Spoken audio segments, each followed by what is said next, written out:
And we're just talking about taxes and things like that. And then we realize it's time to go live. So, hey, everybody, Oh, I didn't get my hat. Shoot. go get Oh, your hat, okay. Sam. It This is is March 16th, and it is our live stream. Hello, welcome, everyone. I already see some people. Sandra, what's up? hello, hello. If you're here live, let us know where you're tuning in from. And gosh, if you have questions, just throw some questions right off the bat. Maybe we'll switch some things up. If you have any questions, we'll get straight to them. Any highlights, updates? Who took a cool photo this week? If you took a cool photo, let us know. Sam? There's some cool photos out there on the group this week. Yeah? Been going through, yeah, there's some fun stuff. Brian's here. Bob's here. What's up? Our crew in the house. Will is not here. He's on his shoot still, but he's wrapping that up this week, I believe, and he'll be Yeah, back. yeah, it's last week. 21 Ian's days here. of production. Dang, that's a lot. What was that for again? Can't tell you. No, it's for this nonprofit that basically helps people with different types of disabilities find work in the federal government, and so Mm-hmm. he's going all over the United States and basically meeting people that are doing various jobs, and yeah, just a wide range of stories, and I mean he is traveling all over the place. Yeah, So cool. I think he's sounds like he got some really great stuff. I think he's pretty excited to stop traveling as much as he was. Yeah, I'm sure. So And I mean, his life's gonna be so much more relaxed now after his boxing match, and then yeah, traveling in between. So looking forward to seeing Will chill a little bit. He'll be back next week. Did you guys shoot that Lord of the Rings music video that you shared on I Instagram? did. You I did. did. Yeah, yeah, yeah, Nice. yeah. That's awesome. Check out Sam's Instagram. He shared a story with a fun music video that he shot. It's worth a watch. I mean, Yeah, it is. it's one of a kind. That's for sure. It Uh, actually it went to a film festival. oh, Um, nice. yeah, and so the team I wasn't able to go, but the team was able to go, and they watched it on a big screen, which they said was That's pretty entertaining with like the proper sound and yeah. that's awesome. That's well, okay. We will get into photo stuff. I'm sorry, everybody. We'll get into photo stuff. If you have questions, let us know. Nancy, what's up? Bill's in the house. Marcel, Chris, thank you for being here live. But I finally got around to watching everything, everywhere, all at once. Oh, there And you I watched go. it right before the Oscars, which I'm glad I did. Steffi from Germany, what's up? And it was awesome. I watched it with Isabel with kids. I have to admit, we got through half of it, and then we're like, we got to go to bed, and we'll finish it tomorrow. But then the next night, I finished it, and Isabel's like, you just finish it, and I'm like, what? And I'm like, okay, I'll finish it. She was not into it like halfway through, and then I was like, okay. And I was like a little bit like, what's going on? But then like the last half, I'm like, dude, you gotta watch this. And so we watched it again. And then I found out the editor who won, he edited on Premiere Pro in the middle of Hmm. the lockdown on a 2017 iMac. And I'm like, that's inspiring. That is so cool. Well, did you know? Do you remember Kelsey Ephraim?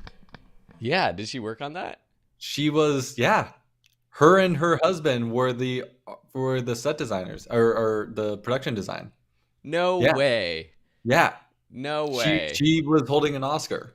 Yeah, I did not see that. yeah, No way. Oh, yeah. that's so cool. Someone She we was went to in college our with. Yeah. at film school with us, and So she she was worked the Daniels. She worked on Turn Down for What, and she's worked on each of their films with her no partner. So way. she worked on like Swiss Army Man. She worked, and yeah, yeah. That's so cool. This is a girl, and is it her husband who worked with Her her? husband, the production designer, and she was I forget if she was art or what her role was, but She she was yeah. one of those people in film school where it's like you know they're gonna do something special. Like she was so good at what she did. She was so focused on like set design, production design, that kind of stuff. And no one else was really that passionate about that. So it was like, okay, she's going places. That's awesome. Yeah, it was pretty cool to see, dude. Yeah. Yeah, that's quite possibly one of my. It is one of my favorite films of all time. Quite possibly my favorite film of all time, and I was so happy to see the recognition for their work because, um, I think there's a lot of great films, but that one was so much fun. They just Yeah. had fun with it and went far. And the rock scene, like, Yeah. just so good, so good. Uh, anyways, that's cool. Back to So, photography. anyways, thank you for all being here. I don't see any questions, so let's get straight to the photo challenge. Actually, before that, just quick shout out. Lots of supporters in the group. Thank you, everyone who has supported us. Gotten a lot of new supporters the past few weeks. We really, really appreciate it. And just shout out to you. So thank you, thank you. All right, bringing up the solo photo challenge. So what we're gonna do is we're going to pick a few of our favorites, and then we'll set a timer and go through as many as possible. Sam, is there one you want me to bring up? You know, so solo color. I feel like there's a lot of two tones here, and I Yeah, think this is a great thing for any photographer to pay attention to of like what it is to really only have one color in a yep. frame.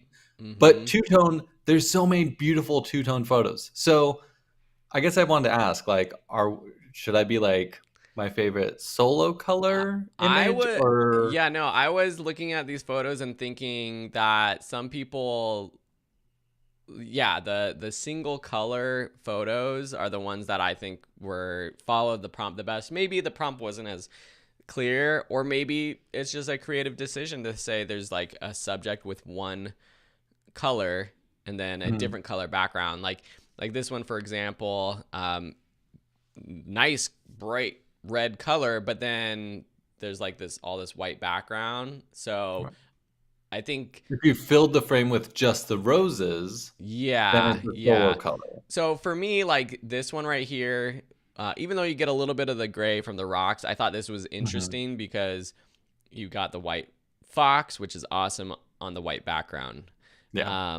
And then there was one, I think it was like this one's pretty cool. Let me zoom out so we can see the whole photo. And that is it's tones of the same color. So it Yeah. is somewhat, solo color. And I like it, except that what I think makes some of the other ones a little bit more special. And Chris, this is an awesome photo. There's nothing wrong with this photo. I think I like the idea of having like a subject and the background that were the same Mm, color. And so there was right. like, let me find the one. Oh, this one was like interesting. Like this one followed the prompt really well. Um, This was actually my pick. This Okay, was going to be cool. my pick. Yeah. Gray. And this is Sophia. She's a new member. Sophia, not sure if you're here, but thank you for posting this photo. And this is a great example.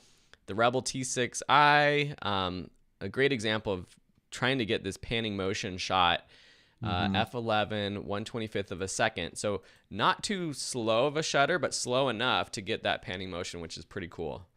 Yeah. Yeah. Yeah, and it's just, I mean, yes, there's that little bit of red in there.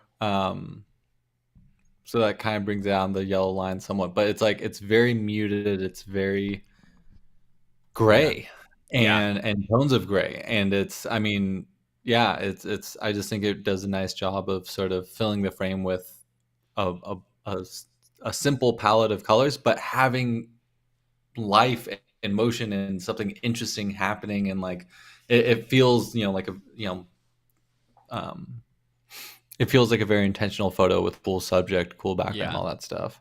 I think the only it's Yeah, hard. Like this building, the lines are a little bit. Obviously, this line is a little crooked. I don't know. The lines yeah. things being crooked. I don't know what's the right answer. These lines seem a little bit off. These ones seem a little straight. That's just because in I nature, love all the lines moving because it's yeah, like I don't know. I feel like this was, I don't know if you remember this, but being in film school, we had to go out and pan. We had to film cars driving by and pan with the car. Mm-hmm. Yep. Um, and getting the shot's not easy. And the fact that you Yeah. can see the person in the driver's seat and like Yeah. all the other stuff, it kind of becomes just abstract for me. So like Yeah. I like that there's a bunch of lines because it adds to that sort of like horizontal movement in the Yeah. frame. Yeah. Yeah. Um, Yeah. so So that one was really good. And then I think Bob's up top. This is another one that I really liked and thought did a good job following this prompt.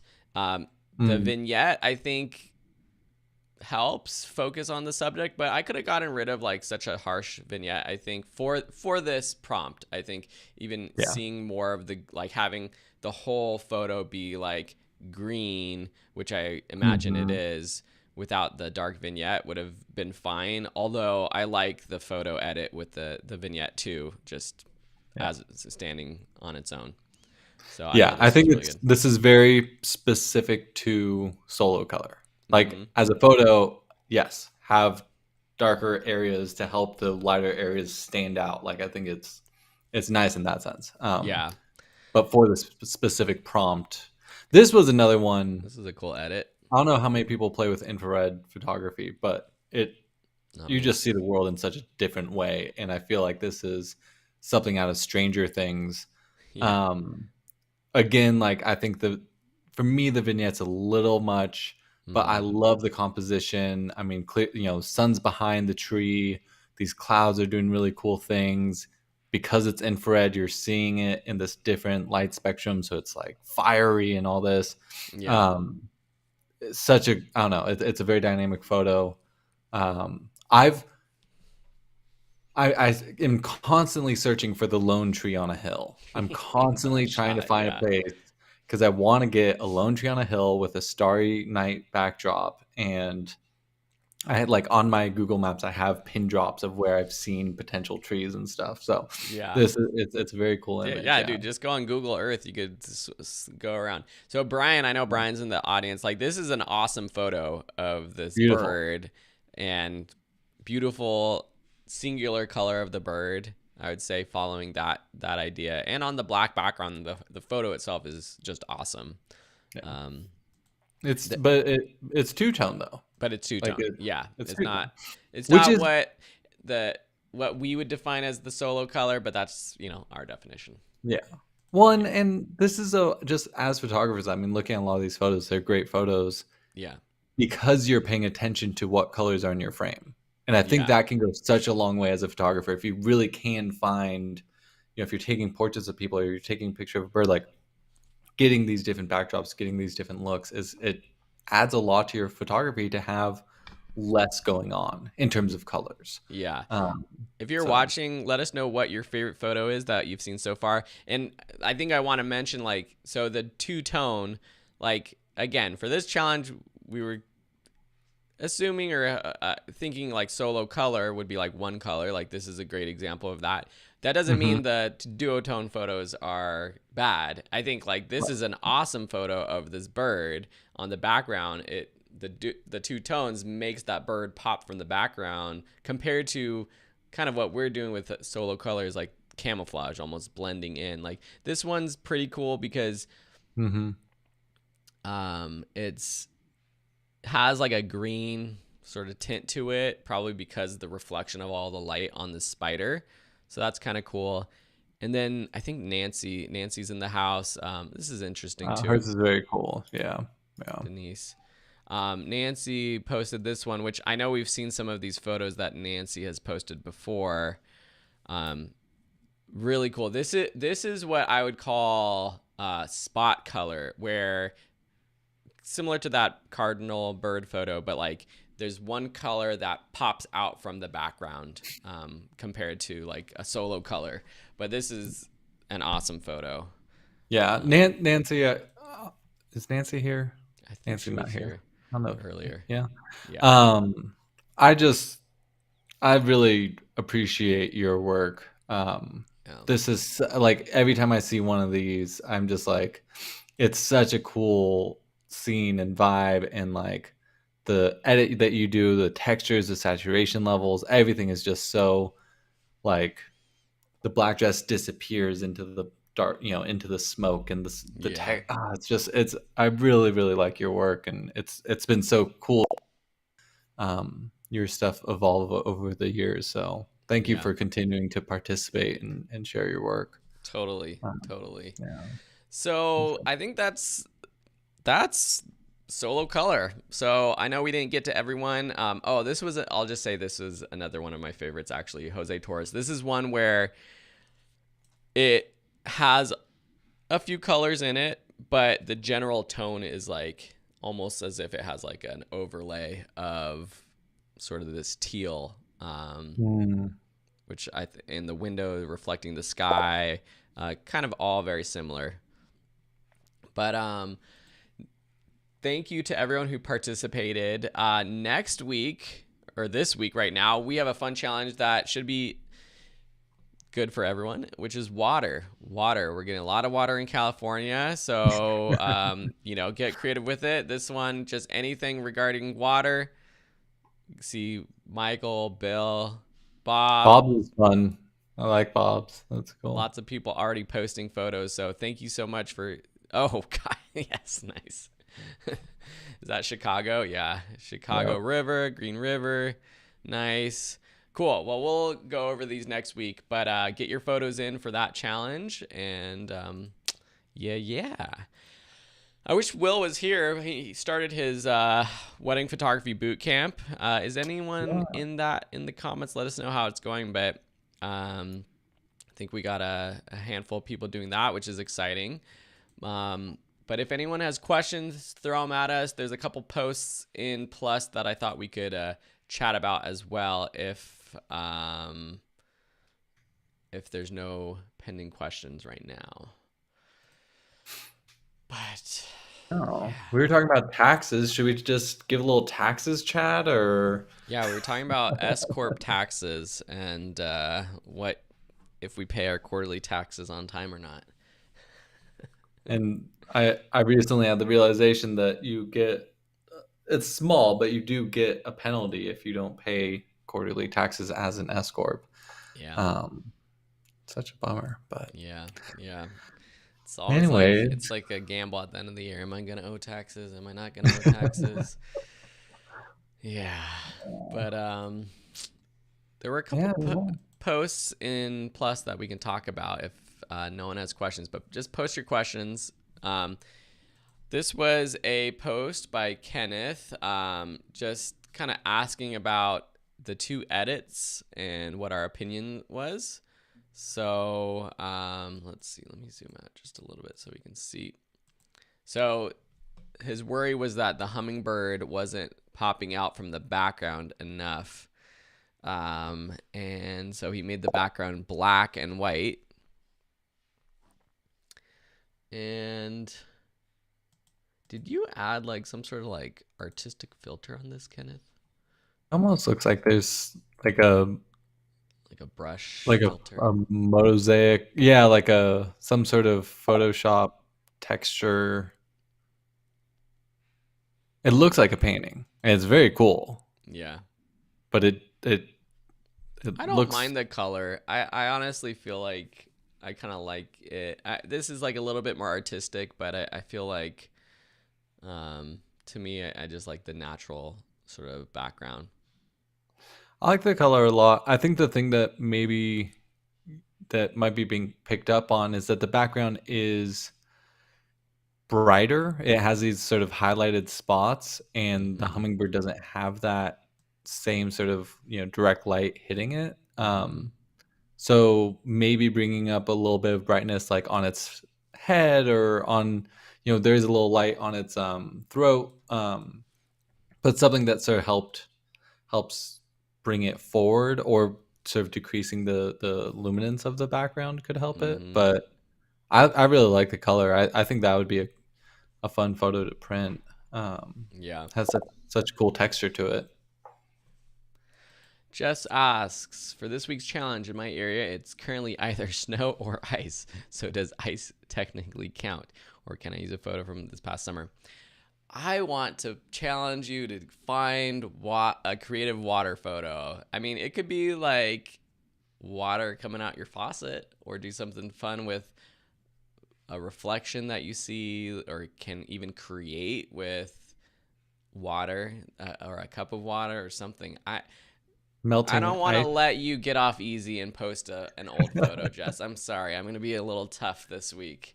But if you have a cool water photo that you really love from before, that's fine. You can post it. Let's see. There's another question we can talk about. All right. This is pen tablet versus pen display. I don't know if I know the answer to this. Looking for comments and recommendations on pen tablets and pen displays. Is there a big difference in using a pen tablet versus a pen display? I assume the pen display is preferred, but is it worth additional cost? Oh, okay. So a pen display is like where your monitor you can draw It's on, touch screen. like a Yeah. giant tablet, basically. Where a pen tablet is like, I used to have one. It's just like a little plain board where you're drawing on that, but then what you're doing on your tablet appears on your screen itself. Wacom. Yeah, What? Wacom is one that Wacom. makes them. Yeah. Wacom. I always wanted to be cool enough to work with a Wacom. I know so many editors and photo people Yeah. that like swear by it. It's the only way. It's the Mm-hmm. best way. Um, I mean, they make I these never little got into it. tablets right here that Yeah, you see what you're doing. actually, I'm the assuming they're screen. talking about, because they have ones where it's They have just, huge displays now, but I yeah. just feel like it's so expensive and it's so specific. Whereas, This is what like I was something like thinking, the that, pen yeah, tablet. something like that, you can use that, or you can also use just your normal mouse and stuff. Like, Yeah. I don't know. It seems a bit to go all out. Seems like a bit much, in my Yeah, opinion. maybe there's I mean, maybe I'm not sure exactly how these work, but these little tablet ones like this Hmm. might hook up to your computer and you can still see where you're drawing on it, but you don't have to invest in like a giant display. That's what I would say. Yeah. Um, oh, this was a good question we can talk about. If anyone has questions, post your questions. But Callan asks, I'm playing around on manual mode. I have the ISO at 100, shutter at 1/80th, and f 4.5. Why, if it's recommended to beginners to have a low ISO, is the image really dark?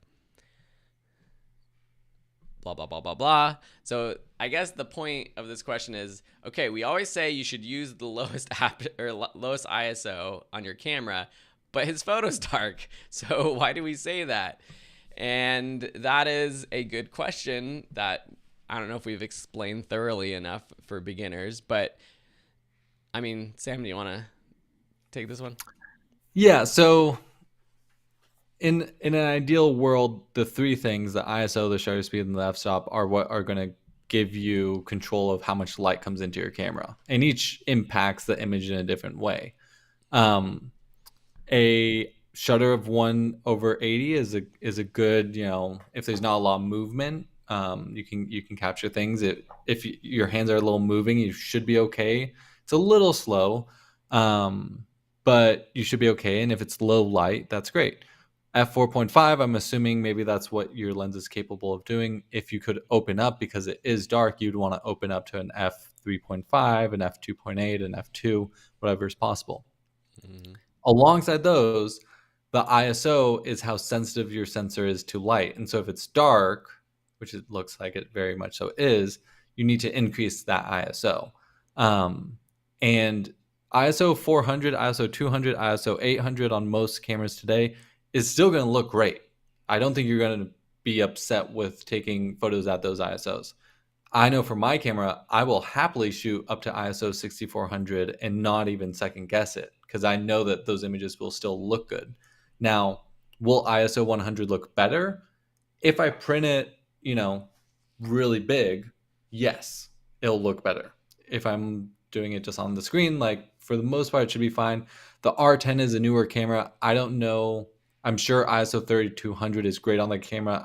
I would expect ISO 6400 you could get away with.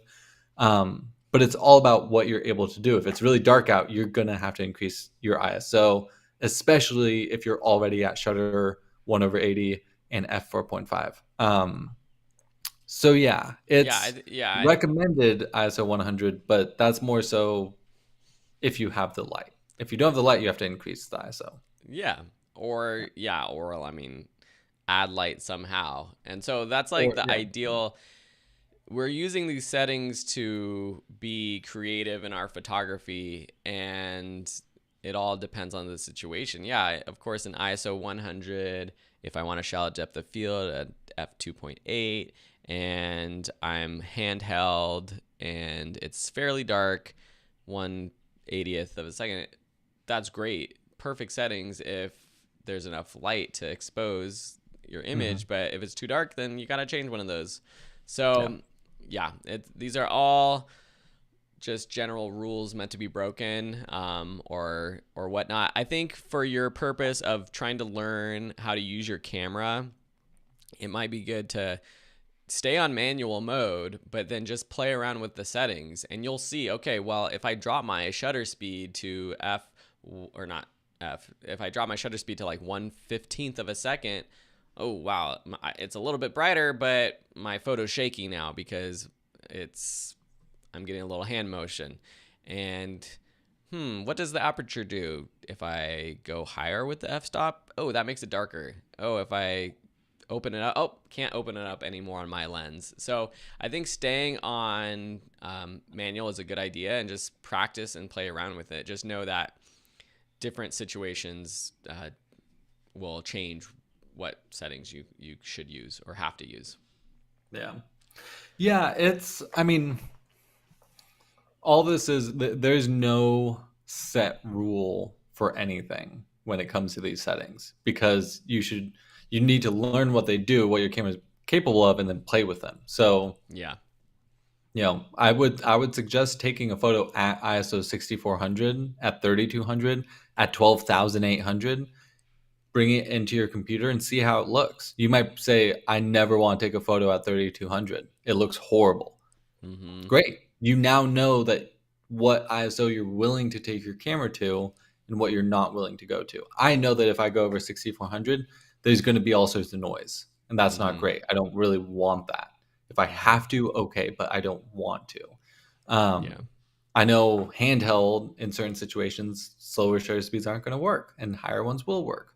Um, so yeah, it's learning the language, learning what your camera's capable of, but I'd also experiment, try different things, and check the settings so you know actually what you were doing. Um, Ian what about adds, exposure compensation? I love exposure compensation. yeah, so exposure compensation, you'll need to be in some sort of automatic mode, because if you're in completely manual mode, then you're basically brute forcing your camera to stick to settings, and you have to adjust your settings to make your aperture, ISO, and shutter speed to make your photo brighter or darker.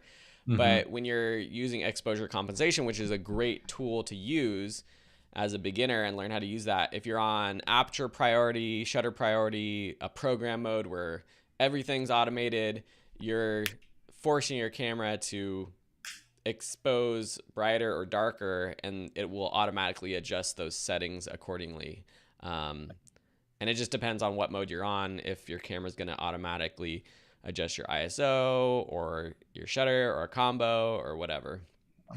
Most of the time, I shoot aperture priority when I'm going around, unless I'm really trying to get something specific with my shutter speed. Um, so first off, in my camera, I can set in aperture priority, do not go below shutter speed 1/125th. And so I don't really care what shutter speed is at so long as it's over that. So when I'm in aperture priority, I set my aperture to f4, let's Mm-hmm. say, and the shutter is going to adjust whatever it is. If I look out the window, it's super bright, it'll take the shutter speed super high. And if I look inside where it's darker, it's going to reduce that shutter speed. And I don't really care what the shutter speed is, so long as it exposes correctly. And so with exposure priority or exposure compensation, I can say, okay, I'm looking inside now. It's a little too bright still, and so I take it down, and it just makes my shutter speed higher to make it darker.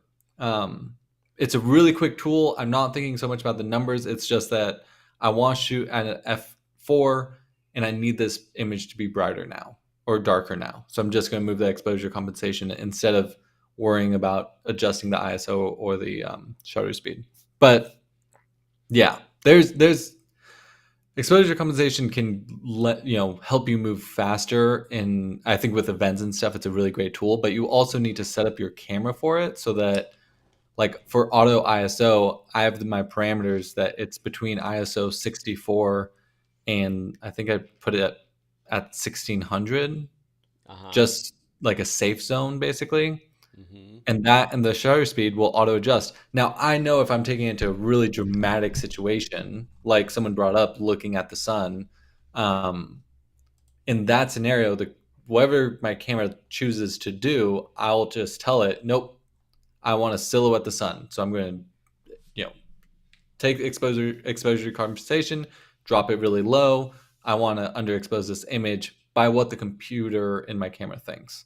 Um, if that makes sense, I guess. I don't know. I don't know if this is like too advanced or if I'm saying it simply enough. But yeah, I use exposure compensation a lot, and I think it's a great tool to learn how to use in certain times. Yeah. Um, There's kind of a good follow-up question about just exposing and what to do. Brian asks, discuss the exposure triangle and metering preferences for direct sun and sunrise sunsets. I'm trying to bring up my camera to actually show you guys, but basically, in terms of metering the sunset, I would use a smaller metering mode where you can pick, because the metering modes are where you can set your camera to try to get like a general exposure for the whole frame, or you can pick and choose like a zone or a specific pinpoint area of your frame. And for a sunset, I would do it where you can meter towards, say the sun is right in the center of your frame.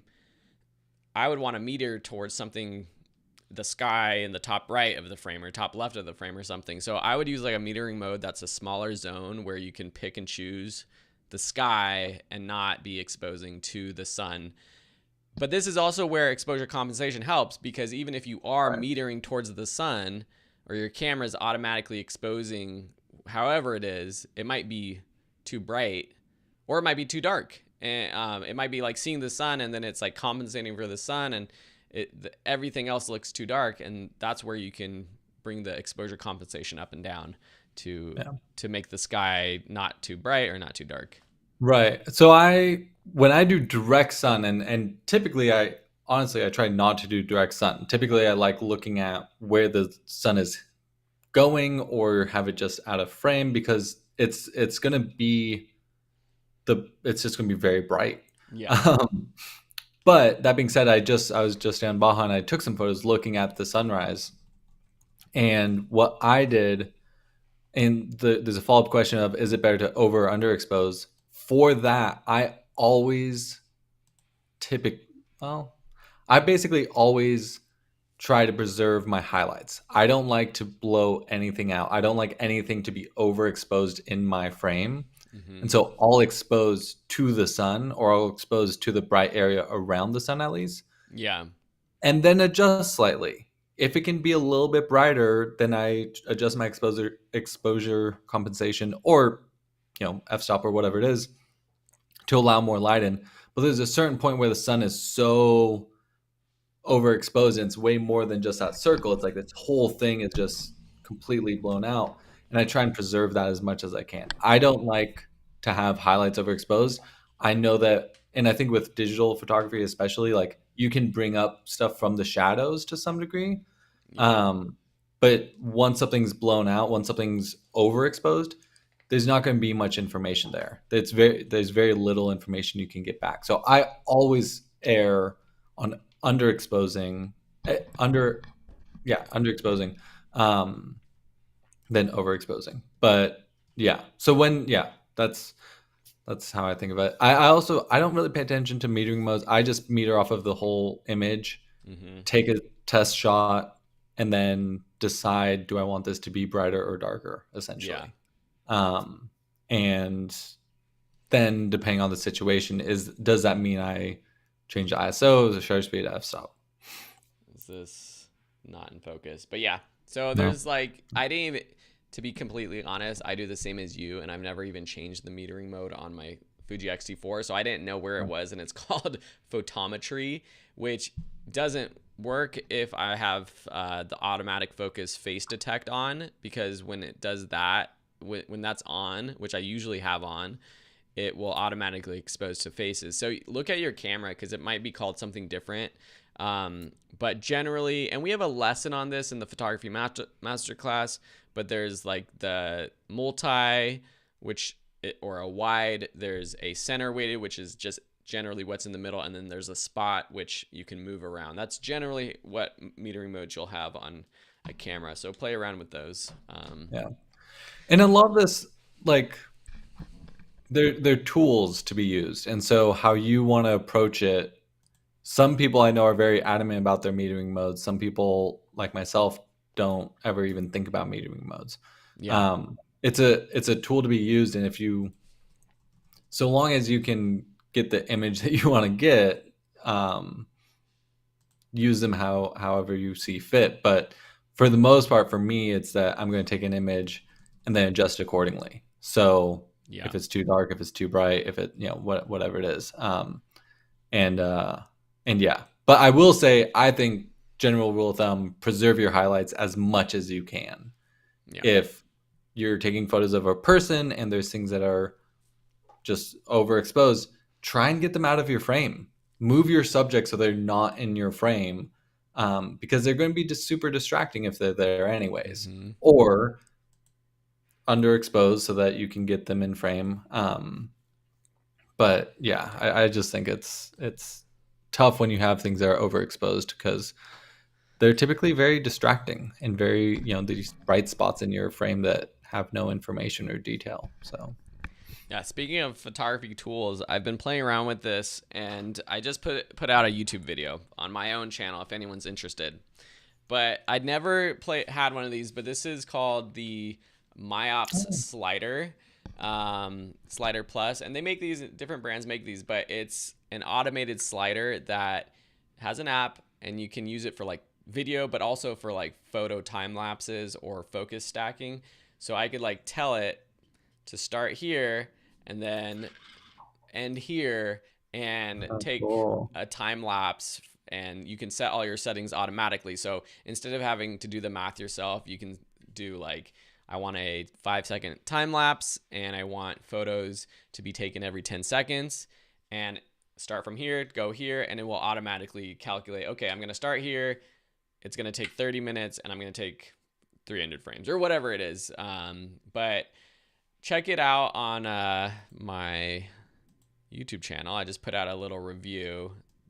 They did, to be completely honest, they did send this to me to test out, but I was doing all these sort of like time lapse things that are pretty cool, that have That's motion, that I cool. wouldn't be able to do without this. I mean, generally, like what I do, and it's just this add motion to your videos and time lapses with the Myop slider video. But generally, like if I do a time lapse, it'll just be a static time lapse, and then I'll just add motion in post. But it's a lot cooler to actually like have motion in it, like come behind things or go into things, and see that actual motion, which is pretty cool. Yeah.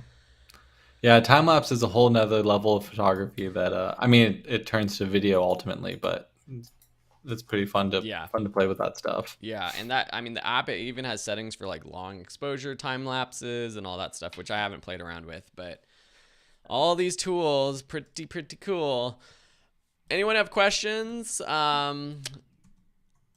If they don't, well, post them, but I'll bring up a couple critiques from Plus that we can just kind of go through on the photo critiques page since we have time. All right. Let's see.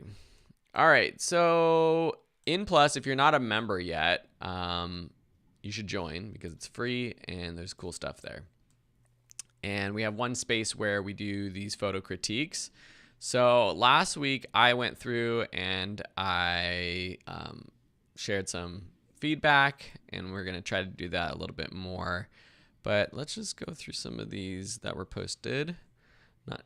It looks like Will already got to this one, but this is a practice editing, dealing with I really like this noise. edit. Color manipulation, is it too much? Is there anything different you could have done different with the crop? Okay, so here's the before. No, that's the after. That's the after. Oh yeah, here's That's the the after. before. After, before. I like the edit. Yeah, it's very like got that sort of black, matte, sort of bright. He brightened up his blacks quite a bit in the shadows. It's a little dark. I mean, it is a dark photo to deal with.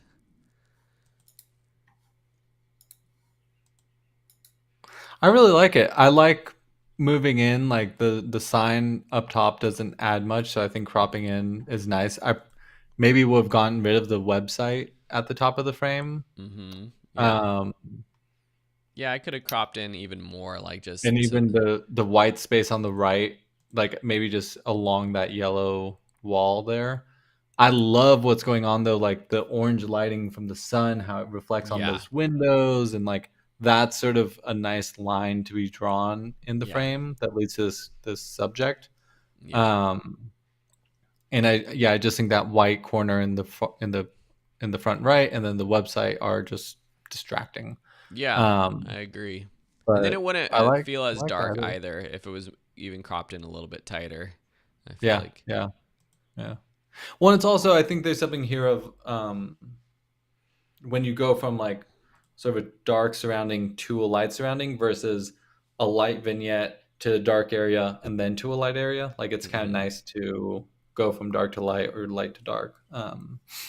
So Yeah, I yeah, like the colors crop. I think with the noise, I think that's something that like a lot of people do if they see noise is like drag that slider up and get rid of all the noise, but sometimes it's fine to have a little bit of noise, and if you go too far with trying to get rid of the noise, the details and the sharpness, that crispness of your photos gets a little bit kind of like washed out and muddy. And yeah. so sometimes having a little bit of noise in your photos is perfectly fine. I like the noise. I add noise to some of my photos Yeah, even. yeah, yeah, I'm all about it. I yeah. will say one thing, you Mm. know, and you they were able to get a pretty crispy photo here. F10 and ISO 4000 and shutter speed 1/60th. I think for walking around, I might increase that shutter speed a little bit because you are at F10 and ISO 4000. You'd have to drop the f stop to maybe an Yeah. f8 or f5.6, which is still going to get a lot in focus. But I don't know, just for walking around town, I feel like 1/60th is a.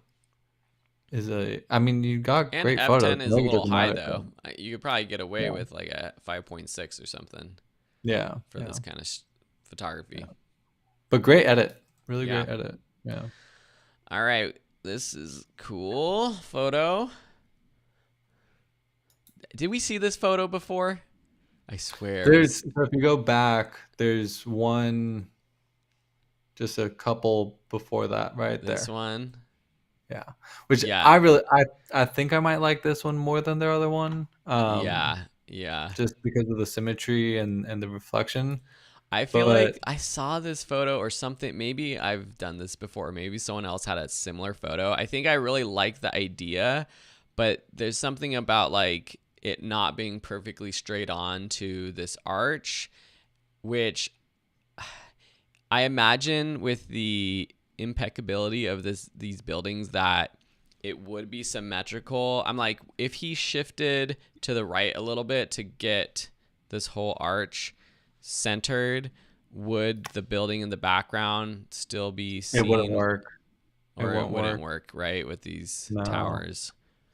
But it's kind of a split between the two, and I feel like you need to decide on one or the other. Yeah, I think I would have shifted left actually to get the two towers more more centered. symmetrical. Yeah, And yeah, yeah, but it's frustrating because to be straight on with this archway of the door is kind of interesting. It's like where is it head on facing then? If you were to go the right, you would lose that right tower. yeah.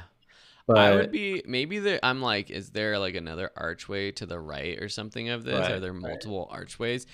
Because that'd be interesting. And the other thing, if you have the gear and you go back to this spot, Anurag, I would love to see this photo from farther away if there's room with a more telephoto lens where you're really just seeing the center building framed by this Mm, archway rather than like the extreme wide where it's a little bit hard with the angles and stuff. But it's still a cool photo. yeah. But we're just being a little nitpicky, I think. Yeah. I would say I would probably crush the blacks a little bit. In the top left and right, you can see in the shadows there's a little Mm-hmm. bit of speckle noise. If Yeah. you just bring down the black level, you'd get like a more true black tone there. Yeah. Um, but The details of the ground is pretty cool too. yeah, You yeah. got everything in focus. What was this at? Uh, F2.2, oh, it was shot on a 13 Samsung millimeter, Galaxy. I didn't know that. Okay, so yeah, that's why everything is in focus because I don't know, whatever that tiny, lens. tiny little sensor. Yeah, Yeah, yeah. cool.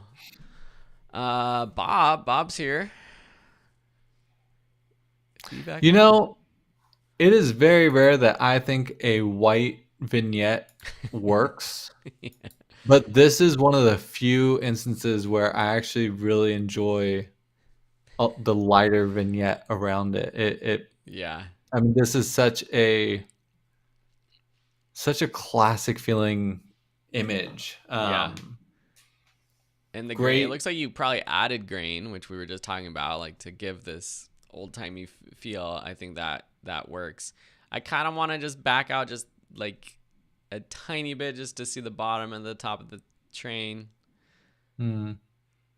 but it's also Yeah, kind of cool I how it added like grain to fills give it. that old photo look. Yeah, Yeah, yeah, it's great. It is a very fun, yeah, timeless. Put it on a postcard. Hello from the old west or the wild yeah. west. Um, yeah, it's very fun. All right, what else? And if anyone has questions, just let us know. What would you have done to highlight the alligator in the pic a little more? I was struggling because he blends in so well. That's a great question. Yeah. Oh, cool. Hmm. I mean, you could have gotten tighter on this and just cropped a little bit tighter, like even if you had enough info, just like going to the top of the water in the background. Um, but to make the alligator pop out more right now, I think a tricky thing is that these animals are supposed to blend in. predators and they're supposed to blend in. Like their Yeah. whole, yeah, like their whole thing is to look and match in with the dark water and Yeah. that, oh, I guess that's asphalt, but with the dirt or with the soil. So Yeah. to be honest, I really like this image. I think it's nice composition. I agree.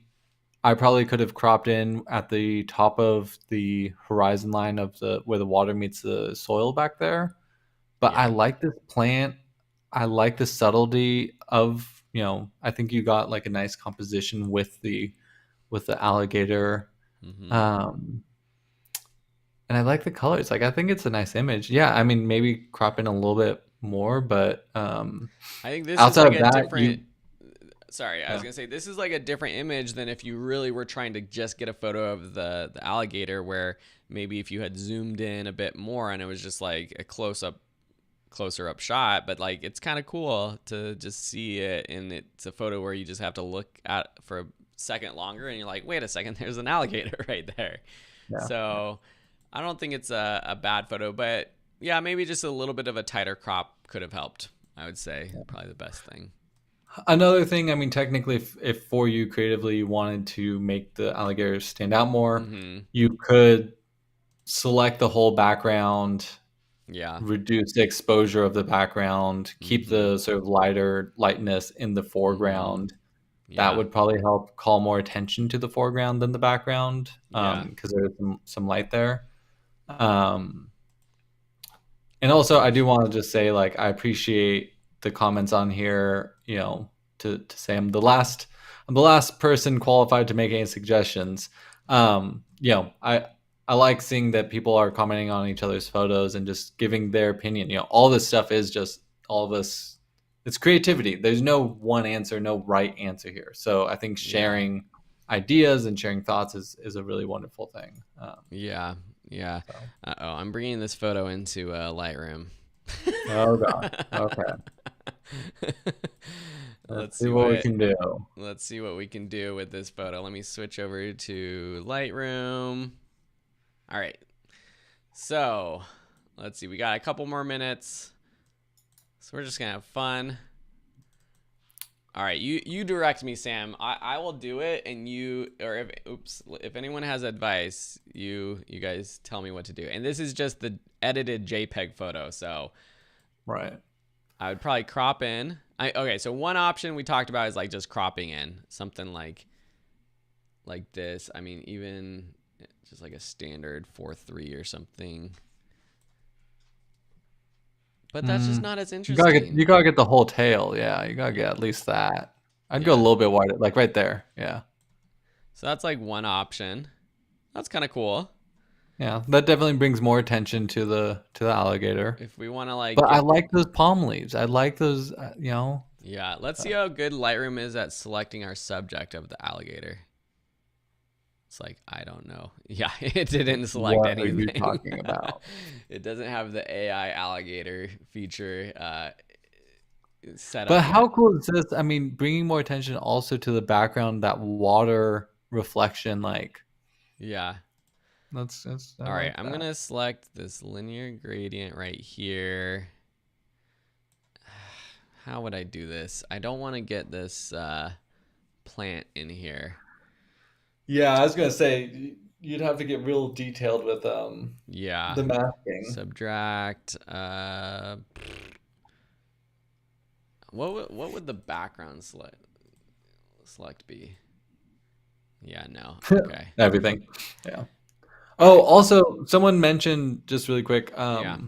the Microsoft Multi-Touch Surface Pro. I've heard amazing things about the Surface Pro. If you did want a computer tablet type thing, I know a lot of people that love that. It's sort of a hybrid tablet computer thing, and yeah, I've heard really great things about that. So I just wanted to mention Good that. stuff. The Um, brush with auto mask would probably be the best thing right here for like selecting everything except for our little alligator friend. And then that might be the thing to do as well for these palm leaves. Let's subtract with the brush and see what happens.